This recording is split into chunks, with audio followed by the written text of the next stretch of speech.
countdown to the last comic shop in 5, 4, 3, 2,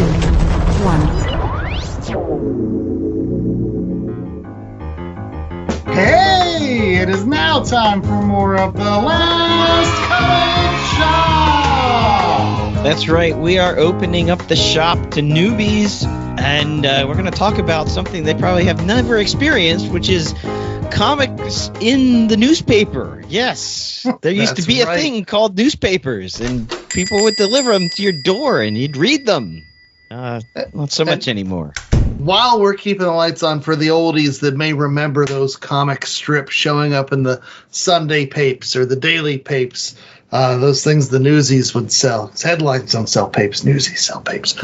But everyone across the globe surely has encountered the property that we are going to talk about today. Oh, absolutely. And not necessarily in comic strip form. It might come in animated video, theatrical release, or most likely around the holidays with those specials that just about everyone I know except for J.A. loves. That's true. He's a heartless bastard that doesn't like any of the Peanut specials. And we will talk about that because we're talking about Peanuts.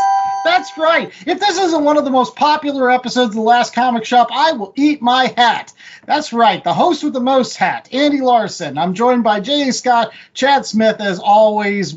I'm additionally joined by my brother, Ethan Larson, who this is a special show for him because from the days when Ethan was just a wee lad running around in short pants, I can recall him and his fond love of those wonderful Charlie Brown comic strips. Snoopy, Linus, Lucy, Schroeder, Lucy, Pigpen, Lucy, Peppermint Patty, Sally, Marcy, Lucy. Rerun. Frida, which I just finally figured out is that girl's name after years of questioning who the one with the curly hair was. The naturally curly hair. That's your trivia answer for the day. And yes, and Andy, I think you're underselling this because it wasn't just me. Like the Larsons, we loved Peanuts. Like that was like an institution. We passed down like the books over generations. And yes. We had 6 kids, and then you hate Peanuts, so you can. I don't hate Peanuts. I just don't have. I don't have any love for Peanuts. It doesn't. It's not special in my heart. But the one thing that surprises me about Charles Schulz's creation is just how wide the appeal is.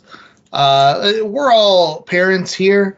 We all have kids, and generation after generation, there's something so primal about the Peanuts characters that it doesn't matter what year it is. Kids find a way to connect to Charlie Brown and Lucy and Linus and Lucy and Sally and Lucy. Snoopy, goddammit! I like Lucy. But there's a little bit of all of us, in these characters wrapped up. There's just something for everybody except J.A. That's true. That's true. If we haven't hammered that home, J.A. hates the peanut. That's not true. For long-time listeners, you know that on a lot of our quiz shows, there are a lot of questions that are peanut-based, and J.A. does not have the background to know the minor characters or the minutia of what happened in the Charlie Brown, Great Pumpkin special or the Christmas special, and that often will result in me winning those quizzes. He's sometimes can be a little bitter about that, but I don't think it's actually peanut based. No, I don't think so either. He does not have a peanut allergy per se, but I will say this. Whether it was Ethan and my experience with Peanuts or Chad's experience with Peanuts, lots of folks have some sort of positive experience with Peanuts over the years. I think over the past half century since the Peanuts were first developed by the legendary Charles Schulz, I feel like there's a reason why they are one of the most iconic comic book characters on the face of the planet. And in fact, this is a continuation of a previous conversation that we've had on other episodes of The Last Comic Shop. Make sure that you're checking out the archives for our episode about One Piece and Lucky Luke, which we talked about the top-selling comic book collected volumes of all time. Now, Ethan, you gave us this list back in the day, and One Piece was number 1, Asterix was number 2. What was number 3? Peanuts. Thank goodness. Go-Go 13 is 4th. Lucky Luke is 5th. And this is And worldwide. so everybody knows. I don't think you could actually talk to somebody that doesn't know Peanuts because they're an alien from a different planet or J.A. who doesn't know Peanuts. All right, I think we should give him a chance to defend himself a little bit. Just a few. So growing up, I read the Peanuts news strip in the Sunday papers, along with a lot of other news strips. The aforementioned Mark Trail, which I'm still waiting for us to do a review on that. The one that really spoke to me, which I will talk about later in the show, Calvin and Hobbes.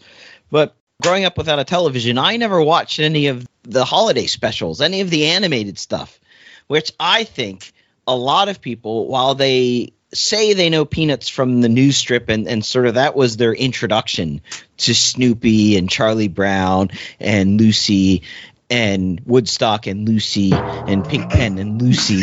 I think it's actually the animated movies that everyone really remembers. That's what captured them, and I didn't have that. So to me, it was just one of many comic strips you would read on a Sunday in the Sunday Funnies. I can honestly feel that's a defendable point because I feel like a lot of folks do know more about the Peanuts from either the TV specials and or just their enormous, footprint when it comes to marketing and advertising, whether or not that's Hallmark or MetLife or like any of these organizations that use the Peanuts over the years. I mean, that was one of the major reasons people saw them most. And the Peanuts music, right? Everyone knows the Peanuts music. I even remember watching The Firm, that John Grisham novel turned into a movie with Tom Cruise, and there's the scene where he's running across the bridge to get from the island back to the mainland, and there's a bunch of piano music, and my sister Ann would always say, why are they playing the Peanuts music for this? This is not action scene music. Oh. And is there a more depressing song than and like Charlie Brown walking away? Like that's cultural shorthand for sadness. So I think J.A. did bring up a point, though, which is like as we continue to move further and further away from print media, right? Because it's happening. Newspapers are a dying industry or whatever like that. The whole notion of the comic strip is something that we are all very acclimated to, given that we grew up in the 70s and the 80s and the 90s, and those were a major part of our society. Do you feel like characters like the Peanuts, characters like Garfield, characters like Popeye, it's because of these animated things that they will continue and no longer will people read the comic strips with these characters. But I think J.A. really hit on it because basically anybody that became popular of the comic strips was on television. And I think television still has that power to captivate people more than the newspaper unfortunately has or had. Basically, when the Peanuts special came out in 1965, people had 3 television stations, or maybe 4, depending on if Public Broadcasting Network was one of those stations. They had to basically watch the Peanuts special. They had to watch it year after year after year after year, running unopposed every holiday season since 1965. And, television still has that capability. You talk about whether they're the new people, the Peppa Pigs, the Bluey, your new Peanuts characters are basically these new characters that were founded on television. I don't even think newspapers had that hold on people back in the day. I think it was that when they graduated to another medium, which was more popular, they became the central point. I think if you're thinking about your Flash Gordon was 1934, was when nobody had a television. I don't know. To play devil's advocate, J.A. brought up Calvin and Hobbes. And I was just at my local Target recently, and they're selling the complete Calvin and Hobbes. There's still remnants of those things, even though Calvin and Hobbes never had a TV show. Bill Watterson was notorious for not wanting to license out his characters. And so you would get, those knockoffs of Calvin peeing on different things. you get those stickers at the beach in the summertime. Like, oh, he's peeing on a Chevy logo. Oh, look, that rascally Calvin's peeing on a Ford logo. Oh, that Calvin peed on a lot of things. He's got a lot of on a Kia. But bladder. But no, there is a certain amount of staying power. If you talk to people of our generation about things like The Far Side, I'm sure a lot of folks are going to remember that fondly. But without that imprint, I guess what you're saying is I can see that point. It needs to transcend into another level. Otherwise, it's lost. And I always worry about how kids today have access to everything, not literally everything, but they have access to so much. How do you decide what it is you're going to watch? And so there are some old standards like the Peanuts cartoons, like the Grinch and things like that. I know my kids have loved, and those are the things they request year after year. But how much of that is about the quality of the thing or versus the tradition of the thing or just the familiarity of the thing? Or the fact that their parents have introduced it to them. Because let's be honest, what kids decide to watch is whatever the algorithm on YouTube gives them next. That's true. Yeah. And luckily for some of us, we're the algorithm. We're like, hey, we're just going to throw this on. And if they like it, great. But I will say this. I didn't they name the thing that landed on the moon Snoopy? They did. So, like, again. Snoopy and Charlie Brown. Right. Yeah, and that didn't come from the television show. That became because people at that time were reading newspapers daily, and the Peanuts was one of the most popular strips out there. As we'll get to in this, the heyday, the golden age of Charles Schulz's Peanuts on today's program. Ethan did a magnificent job of doing all this research. We'll be right back after these commercial breaks with that research, as well as the entire run of strips from 1965 and 1966. All the dailies, all the Sunday strips of the Peanuts. So stay tuned for that.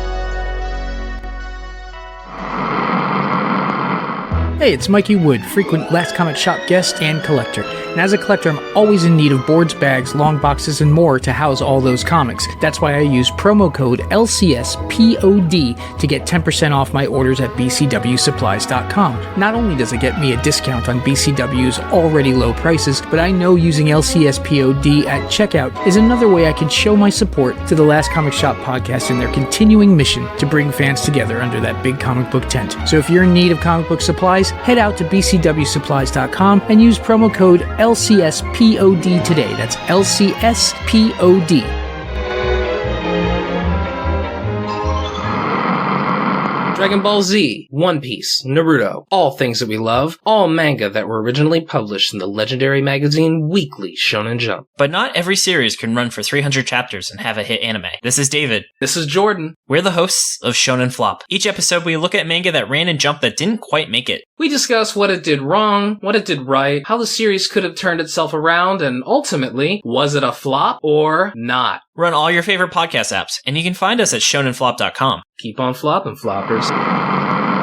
Okay, so we are back, and we are talking about Peanuts. The comic strip ran for 50 years. I think one thing that we didn't mention, probably also, not just because it had all these television specials, but also its longevity, cementing itself in the culture, especially American culture. Let's be honest, it's very American-centric. But we are doing the complete Peanuts 1965 to 1966, as Andrew mentioned. This is really one of the peak periods of Schulz's creativity, and it's already a third of the way through the whole comic strip's life. So he's been doing it for a while. You know, Snoopy has become sort of a dominant character throughout this run. You get the classic Red Baron dogfights. Peppermint Patty is introduced, I believe, in these 2 years. Yep. And also, though not named, Woodstock shows up for the first time. A lot happening. Ethan, I think, has pulled some research on what Charles Schulz was drawing from as he was doing this strip. First off, I wanted to start off, we were talking about what kind of created the Peanuts phenomenon. Is one of the biggest things was the Charlie Brown Christmas special.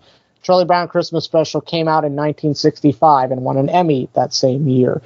So this is that during that period when he was being celebrated for another form of media outside of his comic strip. So he's being recognized for some of his, let's say, brilliance. In 1966, Charles Schulz's studio burnt down, which actually fits into one of the story arcs where Snoopy's house actually burns down. Snoopy's personal Van Gogh also burns down with the house. It's replaced by the painter Andrew Wyeth. He's a realistic painter, an inspiration for Charles Schulz. Obviously, they did completely different works, but he was one of Charles Schulz's favorite artists.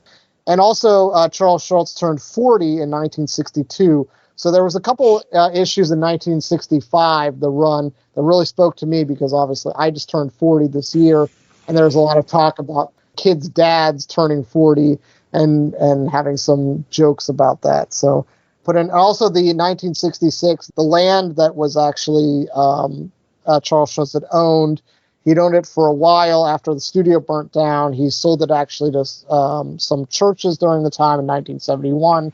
And now the entire property is up to sale in 2023. So, bringing this up, I mean, Charles Schulz died, unfortunately, in 2000, but we are, remembering his legacy is almost 25 years to the day of his passing. So, and his strip, as he prophesized, outlived himself because he would do so many in advance and send them off to the publisher. The last Peanut strip was published after his death. Yeah. Well, here comes the 10-cent synopsis for 2 years worth of Peanuts comic strips. Again, for the last comic shop fans out there that are used to getting a 10-cent synopsis, I will do my best to at least synopsisize some of the big points.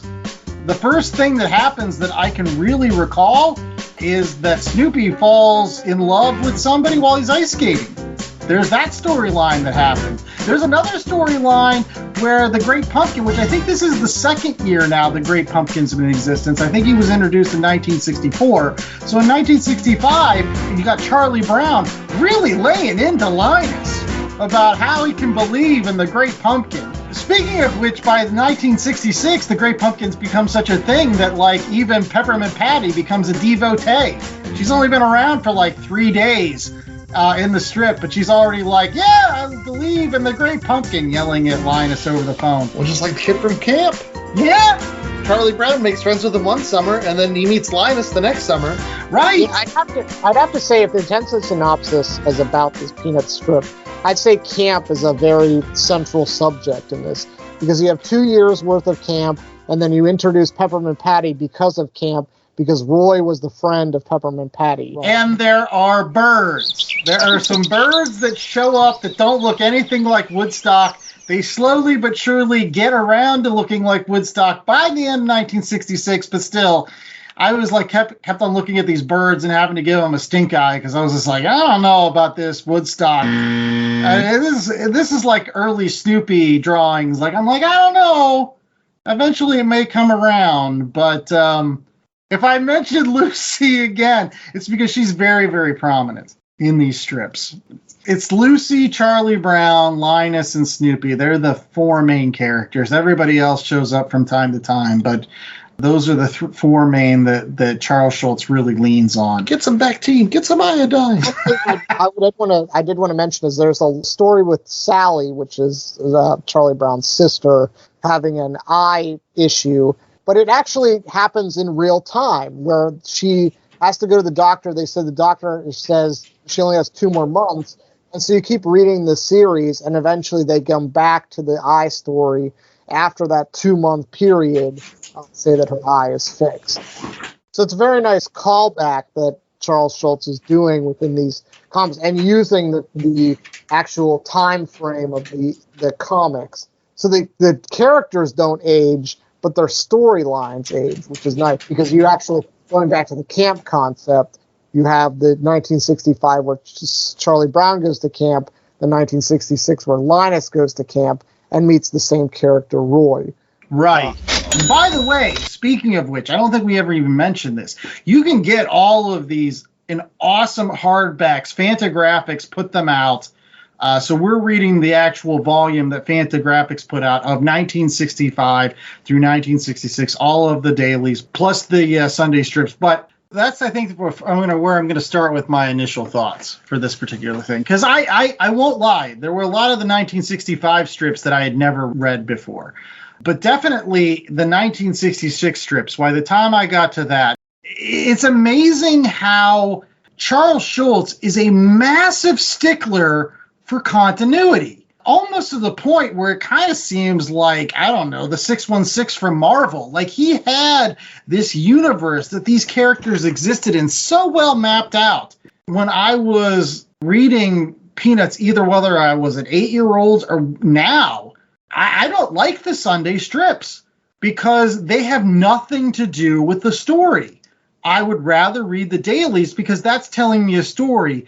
It's wonderful in that regard, up until the fact that, like, Charles Schulz just decides to just stop that story. Like, all of a sudden he's just like, I'm going to move on to something else. Because it happens sometimes. There's this one story where, like, Charlie Brown becomes safety monitor, the crossing guard, and he gets hit by a car. At the same time, he's supposed to be doing a science project with the little redhead girl. Yeah, I might fail this project.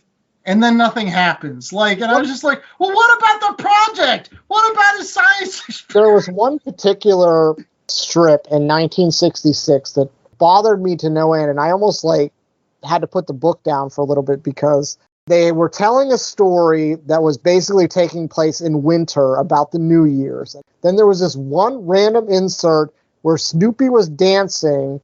And I think it was just that they had this, like, he had like an extra strip that didn't have words in it or whatever. So he fit the story into whatever the strip was telling.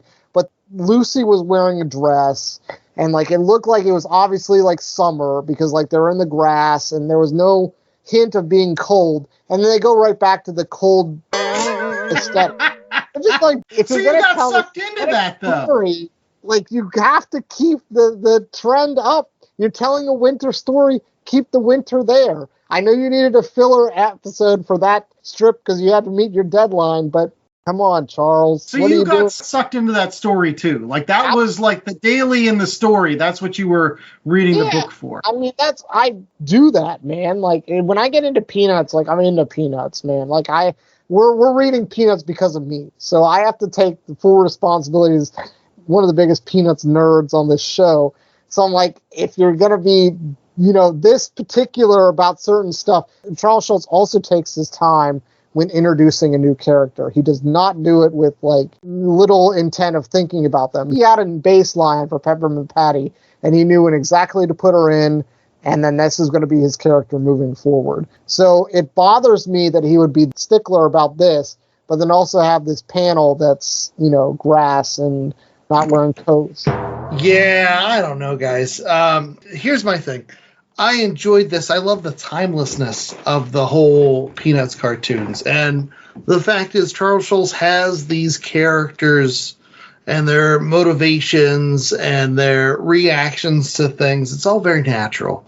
But this is not the way that these strips were intended to be internalized, right? There were no collections at that time of comic strips, let alone, giant 2-year-long sets. And that was actually honestly a struggle for me, is reading more than a couple of pages at a go. They're all great. They're all charming.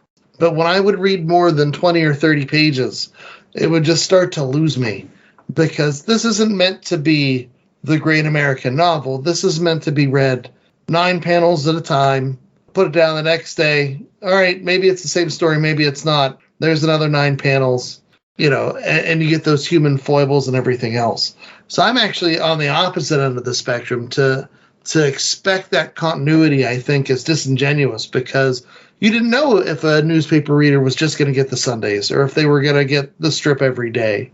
You just take it as it comes. Yeah, we're coming out of this era of peak television where every show has like 10 episodes or 12 episodes. And this kind of reminds me of somebody who goes back and wants to binge watch Friends or 15 seasons of It's Always how many episodes are It's Always Sunny in Philadelphia do they have? A million. Or The Simpsons or something where if you watch each episode one after the other, you start to see very similar patterns, very similar story structures repeated again, jokes told in a similar way, because you're not meant to be watching them or reading them all at once. And that's the big thing I struggled with, same as Chad, is after a couple of them, it's like, it's not building towards something so much as it's just the same characters in slightly different scenarios. That's why you're reading it. You're reading it for the characterizations and the dialogue, not so much for the plot. You probably read the first couple of comic strips about Charlie Brown and the last comic strips about Charlie Brown 50 years later. Charlie Brown hasn't changed that much. He hasn't gone on the great hero's journey, right? That's not why you read this. Well, that's one thing that I wanted to kind of bring up, and maybe Ethan might disagree, because I think like we're in two camps here, like the folks that don't read this because of the continuity and the folks that do. I will say this, point blank, that as a young child, and then later as I grew up reading the Peanuts and enjoying the Peanuts, I never found the Peanuts funny. They were never funny. They were like, oh, that's clever, I guess. But I never laughed out loud like I did at Garfield or Calvin and Hobbes or at Far Side. Those ones I kind of laughed. So when I was reading Peanuts, I had to read for some other reason. Some other thing was drawing me to the Peanuts. Some people may call it like that tomato soup thing where, you know, it's comfort food and it makes you feel nice and warm and cozy to read the Peanuts. And maybe that's part of it. But honestly, and I don't know if Ethan disagrees with me, but the main reason I was reading the Peanuts after a while is because of the stories.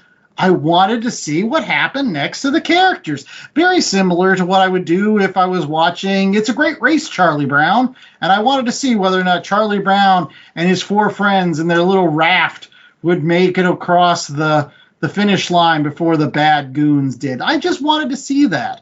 And so for me, these characters were never funny. They were charming in a different way. I felt a connection to them like they were real people. And I wanted to see kind of like a reality show, like what was going to happen next. Yeah, but from all the AI interpretations of Wendy's commercials that you've sent me, you have a weird sense of humor, my friend. So that's all I have to say about that. I was dying at Sydney in the Bush. That's my humor, man. Like, you repeat the same joke over and over again, and it's eventually funny because you just say it over and over again. It's a nonsense phrase that comes on in over and over again. That's Peanuts to me, man. And so Peanuts does that, and that's kind of shaped my sense of humor, actually, over the past 40 years. And I think I want to kind of disagree with what Chad was bringing up, is that they said that this wasn't meant to be consumed in this way, because they wouldn't be putting Peanuts compendiums since, like, the 1970s of these dog-eared books that were passed down from generation to generation if they weren't intended to be read by, like, in this fashion. And they wouldn't have continuing stories either that would actually hook you in. I know that you guys had said if you read the Spider-Man dailies long enough, they'll retell the same stories over and over again. And I guess that's true to a certain extent of Peanuts. They'll say the same gag over and over again. But I think to say that, you know, that there wasn't continuity, that there wasn't storylines, and that there weren't things that were naturally hooking you from one week after the next, I think is disingenuous. I think it was intended to be read in this fashion, in some shape or form, because I think there were weirdos like me that were cutting out the actual strips and putting them into their own books and reading them themselves. At least I want to hope so, because I don't think I'll be late again in the 2000s and 20s if I don't think that there's somebody else out there that did this. I did it, Ethan, just not with Peanuts. I cut out Calvin and Hobbes. Yeah, I cut out Far Sides and Calvin and Hobbes. And I'm not saying that it's not, you know, like we have these nice compendiums these days. And, you know, they've taken a lot of the things that when we were growing up or when they were originally created, they were disposable. You know, the Spider-Man comics that everybody goes gaga over, the Steve Ditko, Stan Lee, they were meant to be read and tossed aside. You know, they were simple entertainment. And later on, we brought all this extra importance to them and, you know, recognized like, oh, they were doing great things here. And I think Charles Schulz is a genius. And it's hard to deny his genius in terms of characterization and, you know, the fun, simplistic gags and the fact that it's so relatable. Like, there's something. just anybody you talk to, and I don't like to speak in such generalities, the Peanuts has maintained its popularity because so many people can relate to some aspect. Is it, having that friend that's Lucy who's, has a little bit of a mean streak? Is it your friend that has the security blanket? Maybe you're, good old Charlie Brown, always getting knocked down off the pitcher's mound. There's genius there. But I guess for me personally, what I was saying was sitting down and trying to read 300 pages of Charlie Brown strips, that was tough. Well, because I don't think that was the intention. I will say this. The one thing that was really tough for me about reading all of these strips back to back to back was like, boy, just Charles Schulz just put Charlie Brown through the ringer. Like when you read them back to back to back, this guy never gets a break. Yeah, that's his shtick, right? And that's why you're supposed to find him lovable.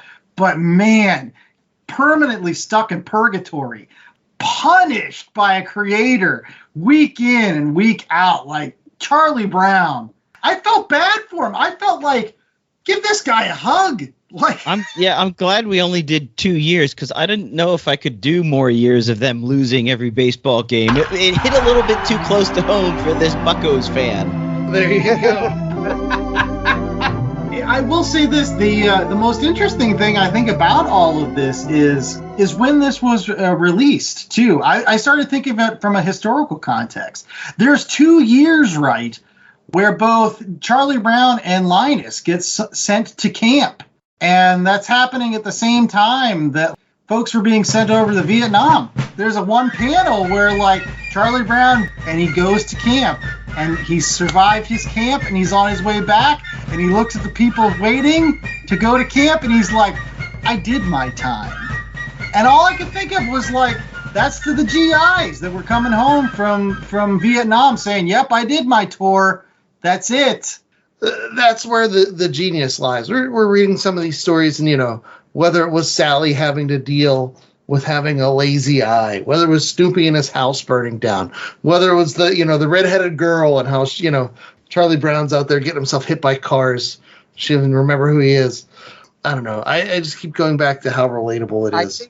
I think one of the interesting points that I want to point out in this compendium, looking back on it as a historical perspective, Andy, I know you said that you referenced the camp thing. There are actually jokes, 2 or 3 panels worth, of Charlie Brown saying straight up, I'm being drafted in the trip to camp. So it's definitely playing into that camp is war metaphor of the GI. And Charles Schulz did serve in World War II, so it's very apropos of him to make those jokes, especially when the United States is going back to war during that period. I think of this, too, as also Charlie Brown and his gang, the Peanuts gang, they're all boomers, right? And so, like, there's this one panel where Lucy says, what are we going to do with this generation? We're going to stick it to the next. And I was like, that's the boomer mentality, man.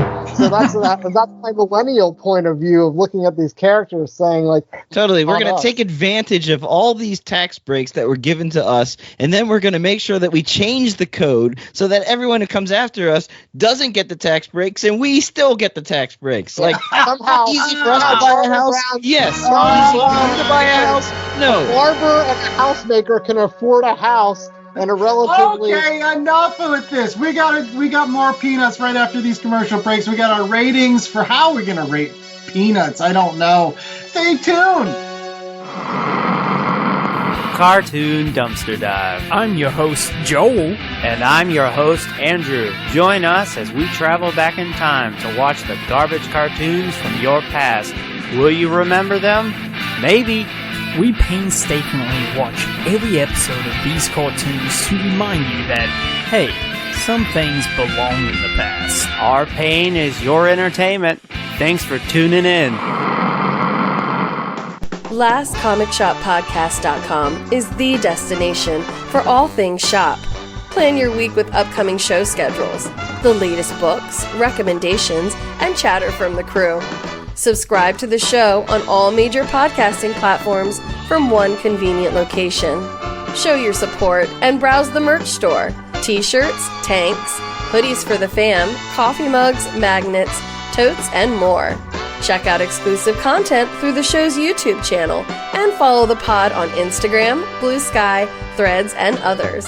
All this and so much more at www.lastcomicshoppodcast.com. www.lastcomicshoppodcast.com. All right, we're back with more of The Last Comic Shop, and it is now time for our ratings, where we have the unenviable task of rating Peanuts, which some people might find sacrilegious. I don't know. Regardless of how churchy Linus is, honestly, it's just a comic strip. Very popular. Some people love it a lot. But we've got a 1 out of 4 scale like we always do for these things. And again, we're only just rating the years of 1965 and 1966, which you can pick up in this Fantagraphics thing. So, J.A., is our rating scale this week weird-looking Woodstocks? Because that really bothered me. No, we're not going with the proto-Woodstock. Obviously, Charles Schulz hadn't quite nailed the look of Woodstock yet, having just introduced him. No, we're going to go with 1 out of 4 Linus security blankets. Oh, not Red Baron pizzas? No. I reckon that this is a bit of a security blanket for some of you growing up. So I think that scale works on more than one level. And it plays in well to our theme because Linus signs up for the Security Blanket of the Month Club. So he would have more than 4 security blankets. I was going to say, too, I think in one of the books I read, they talked about how this popularized the term security blanket. Absolutely. So I'll go first with my rating this week. I was hoping for jelly bread sandwiches, which just seemed weird to me that you would just eat jelly and not peanut butter and jelly sandwiches, but whatever. I'm going to give this a 4. I mean, it's hard for me not to give some of the best years of Peanuts a 4. And honestly, unlike my compatriot Chad, wasn't falling asleep because of Peanuts. Well, maybe I was, but I was falling asleep happy. I won't lie that I read this particular book before I went to bed every single night, and some of the strips did blur into each other as I was calmly but peacefully enjoying Peanuts as my end of the day treat. And that's really what this is. Maybe my comment earlier about Peanuts being tomato soup for me is apropos, because it is. It's comfort. Here I was laying in my bed in the dead of winter, just reading some comic strips from Charles Schulz, and after about 5 or 6 pages, I would start feeling a little bit drowsy, but in a good way, like a glass of warm milk. What are we, Harrison Keeler all of a sudden? Oh my goodness. You know what? There were some really good stories too. I really love the idea of Sally having the eye patch and trying to get Linus to break his habit of having the blanket. But boy, did I absolutely love the Great Pumpkin stories in this collection. The story about Charlie Brown giving Linus the business about the Great Pumpkin, and then the second year of Linus actually having an acolyte that surpasses him in devotion to the Great Pumpkin when he tells the good news to Peppermint Patty, and she calls him in the middle of the night, and he's like, "Don't bother me with this," I thought was just priceless. That panel of him zonked out. After having been in the pumpkin patch all night. I just thought that was wonderful. Chad. Okay, so as Andy alluded to, and I was telling the guys before this, man, oh day, I would read 20 pages of this and then fall asleep. And another 20 pages and fall asleep. And it's not that it was bad, but for me, was not meant to be consumed, back to back to back. Some things are good, sometimes foods. And Andy brought up earlier that, the Peanuts, Charlie Brown, Snoopy, it's not funny, hilarious, haha. It's insightful. It's, quirky. It's idiosyncratic. And that's what makes it wonderful. And I've often wondered, watching my kids watch the Charlie Brown specials, The Great Pumpkin makes no sense whatsoever. But you get those moments where, I got a rock. Why would everyone in the neighborhood give Charlie Brown a rock? How cruel were those people in that neighborhood? They're giving everybody else candy.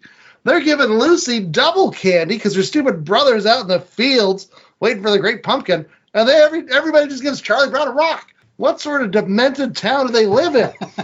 I don't know. There's an underlying hopefulness or joy or something about it that is wonderful. And so I'm going to do some sacrilege, though. I'm not going to go with the full 4 because, like I said, at the end of the day, there's always been a part of me that's like, why? Why does everyone love Charlie Brown? There's a part of me where it just doesn't click. There's a disconnect. And as much as I love to say how relatable it is, there's another part of me that's like, yeah, it's not as funny as Calvin and Hobbes. No, it's not as weird and, as The Far Side. What is it out there? And I haven't been able to figure that out. So for that purpose, I'm going to leave a little bit of wiggle room. I'm going to give this a 3.75. I do think Charles Schulz is a genius. I do think his characters, his creations, deserve to live forever, but I also don't know why. So 3.75. All right, J.A., you're up next. Yeah, I think I have to agree with Chad with the 3.75 security blankets. Look, I get how important to the culture, and by the culture, I mean the American culture. Let's be honest here. While it might be a worldwide thing, it is primarily an American thing. Charlie Brown. People in the Philippines don't know who Charlie Brown is. I bet people would know who Snoopy was. You show somebody a picture of Snoopy. Yes. Oh, yeah. No. But not from the comic strip. They know it from the mass marketing that is Charlie Brown, because there are other bits of Charlie Brown. It's not just the comic strip. It is now. He has been marketed to death. The commercialization of it is bar none. So the irony. Yes, the irony. Simplicity of the line art. I think the stories that, yes, are quirky, but not necessarily laugh out loud funny, keep you warm on a cold night on Lake Wobegon, as Andrew was going on about. They are nice to sit down and have them. I don't know if I would have a library with all 25 volumes, but maybe 1 or 2 where you can go and pull out and read a couple from time to time. If you've read it growing up, it reconnects you with your childhood. If you've never read it before and you don't have a lot of insight or cultural cachet with Charlie Brown, like I think my sons who did not grow up with Charlie Brown at all, they would struggle with this. They wouldn't find it necessarily as entertaining as we did. And I think part of that is because of the medium that we consumed it in, television and newspapers, that they don't. Now, I don't know. Now, if there was a Charlie Brown YouTube thing where you could watch 5-minute Charlie Brown YouTubes all the time, maybe that would be a thing. I don't know. J.A., I really want this experiment to happen. You really need to sit your kids down and force them through whatever means, bribery or whatever, and just see if they connect, because everyone I've ever met somehow finds a way to connect to Charlie Brown. And I'd be curious, without any, outside influence, like, are they going to laugh at how cruel Lucy is, the psychiatric help booth and all that other stuff. I really want that to happen. That one scene where she says the difference between being humble and wishy-washy, and she's like, "You're wishy-washy. I'm humble." She doesn't explain it. She just says, "That's the difference." Ethan, this is your pick this week. Your pick for the century. I'm going to start out the conversation by, I'm a Larson, so of course it's a 4. Like, what are we doing here?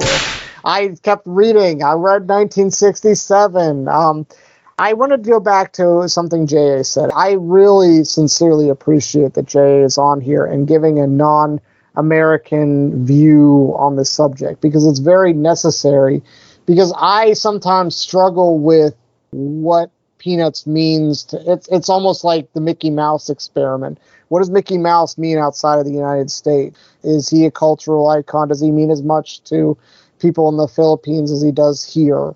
I don't know. And that's the same thing with Snoopy and Charlie Brown and Peanuts in general.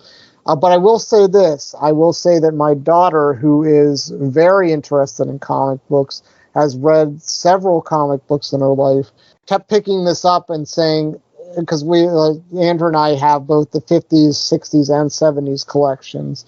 She kept looking at the 60s collection and kept asking me questions about it. She kept saying, is this all of the issues from the 60s? Is this everything that was published?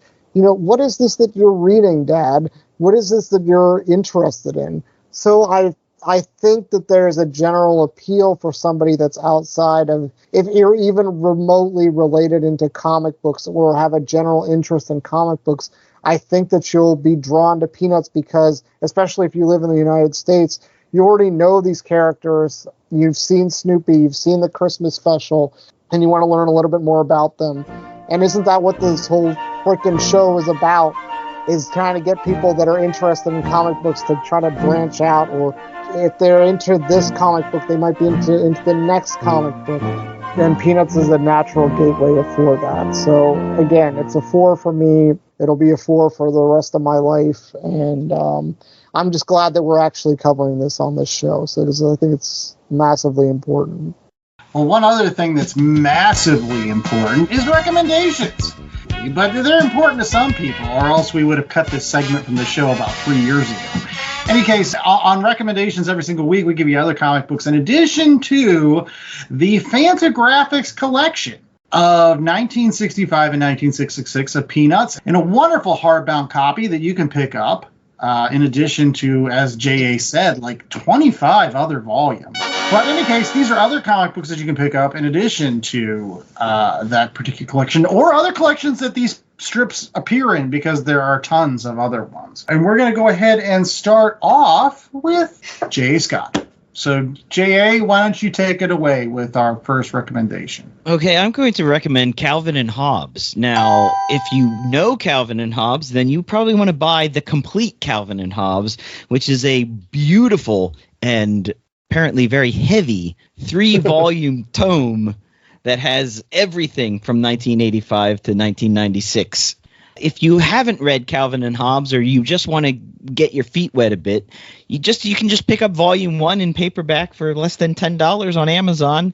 And I'm going to end with the best quote, and this is from the foreword of the Volume 1 from Gary Trudeau. So then you know it's he won a Pulitzer. Always damn back to it. Doonesbury. Quote, most people who write comic dialogue for minors demonstrate surprisingly little feel for or faith in the original source material, that is, childhood, in all its unfettered and winsome glory. It is in this respect that Bill Watterson has proved as unusual as his feckless creations Calvin and Hobbes.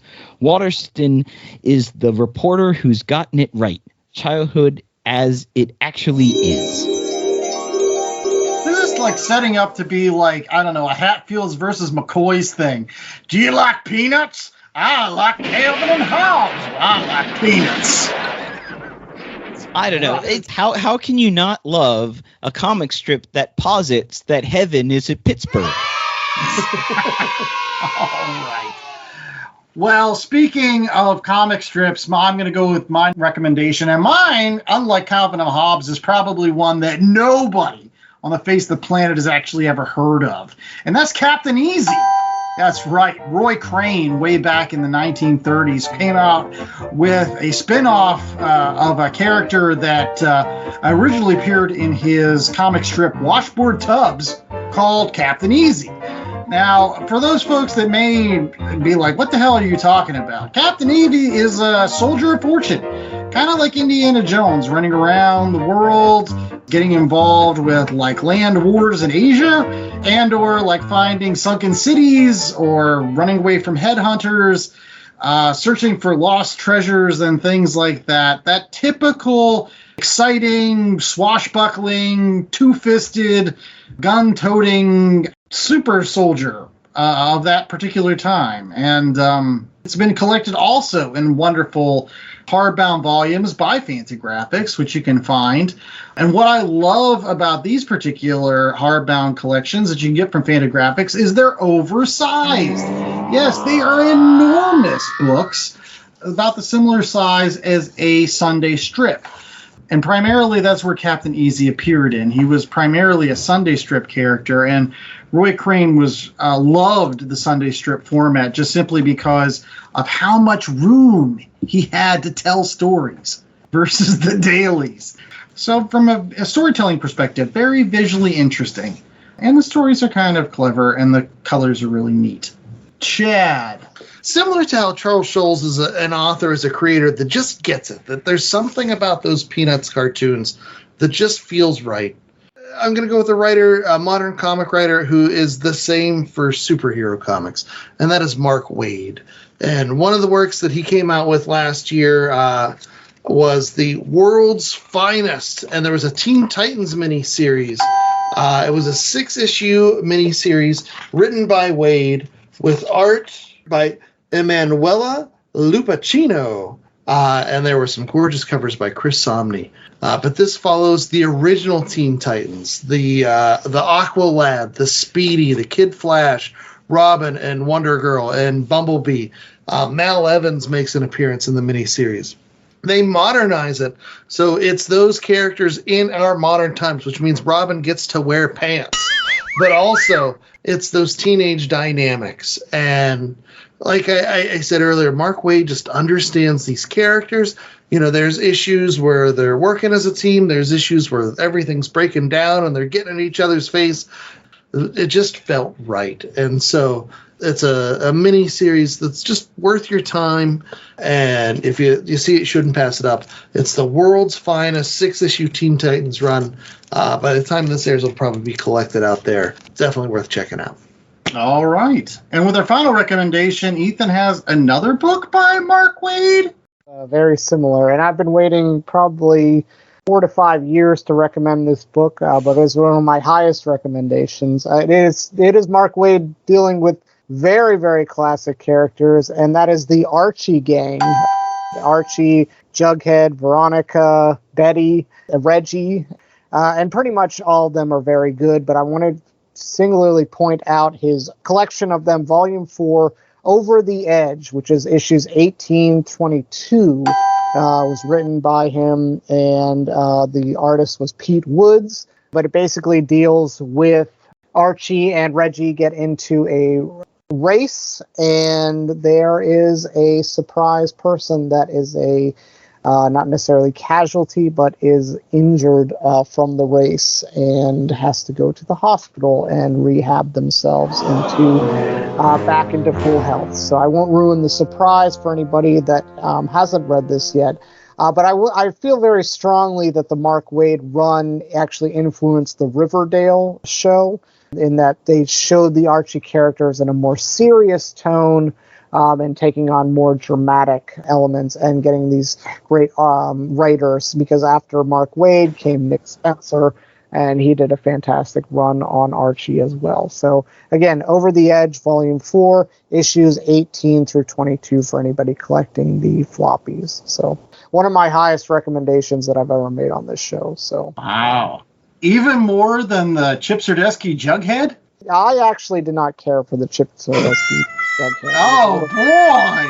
It was a little bit too ha-ha for me. I just enjoyed Mark Waid. Mark Waid has this very nice balance of the comedy with the serious that I just don't think was missing. And then, plus, part of the problem with Jughead for me personally was the Jughead run from Chip Zdarsky actually splits between Zdarsky and the next writer, and the next writer did not do Jughead justice. There was a lot of there was jokes that were written in the side panels of it was just very strange and off-putting. And well, there you go, a recommendation and a anti-recommendation. No. You should read Chip Zdarsky's Jughead. It's very good as well, and I'm sure that if we're going to pick between the two, I'll take that, because I know you guys are very big Chip Zdarsky fans. I'm just saying that, again, this is one of the highest recommendations I've ever made on this show. So if you're listening to me talking about how great Peanuts is, this is one of my highest recommendations. There you go. And we hope that you check out more episodes of The Last Comic Shop in future. And you can do that by simply rate, reviewing, and subscribing over at www.lastcomicshoppodcast.com. That's our terrific website where you can get all of this stuff. You can get Linus and Lucy and Charlie Brown and Lucy and Peppermint Patty and all these folks. No, you can't get any of that, but you can get tons of episodes of The Last Comic Shop, and they're all evergreen, like the Peanuts. We're all older, but the episodes are still worth listening to, so make sure that you do that. There you go. We strive for some of that timelessness that Charles Schulz mastered. But while we might be the last comic shop podcast, we don't want to be the last comic shop out there, so we encourage everybody to get out there, find those shops that are going to be able to get you your Peanuts comic strips, find things like the Calvin and Hobbes collections, find things like Captain Easy, or find things like those books by Mark Waid, including but not limited to World's Finest Teen Titans, or Archie, or any of that other stuff that Waid puts out there. He's just wonderful. But anyway, you can support us by going to our website, www.lastcomicshoppodcast.com, where you can find all kinds of things like merch. What do we got this week, Jay?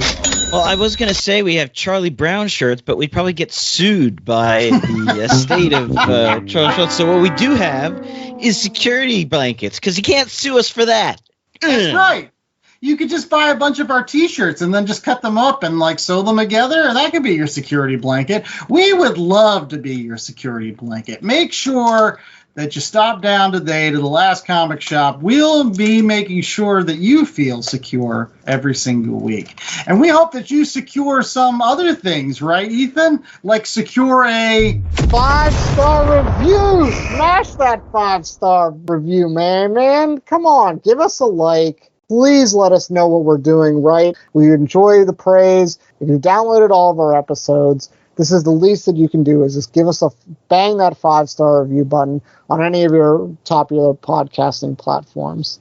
And also, if you need bags, boards, long boxes, Chad, we were just talking about these boxes that you can mail out. What are they called again?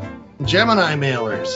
Gemini mailers. If you need those, please go to bcwsupplies.com. Use our promo code LCSPOD at checkout to earn yourself 10% off of the order. You're going to be buying this stuff already. I mean, it just makes perfect sense for you.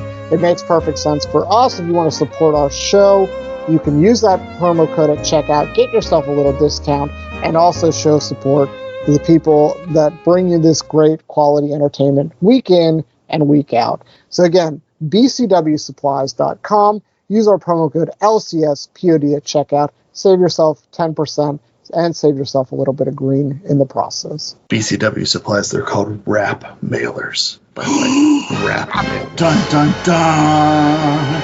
Well, it's time to put a wrap on this week's show. I'm the host with the most, Andy Larson. I'm joined by Chad Smith, Jay Scott, and the wonderful Ethan Larson. And we hope you come back to the Last Comic Shop next week. Until then, stay safe.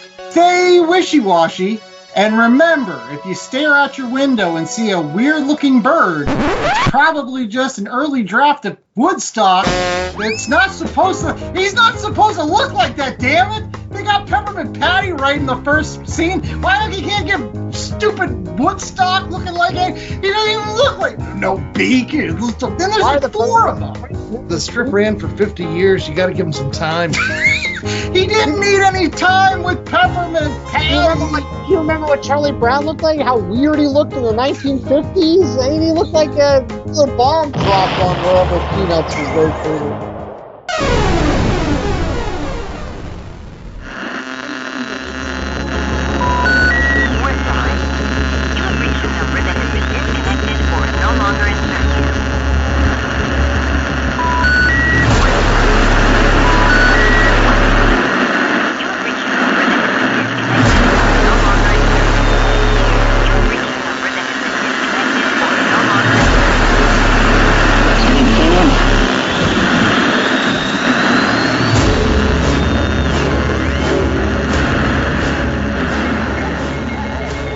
The Last Comic Shop podcast was a 2024 Black Angus production.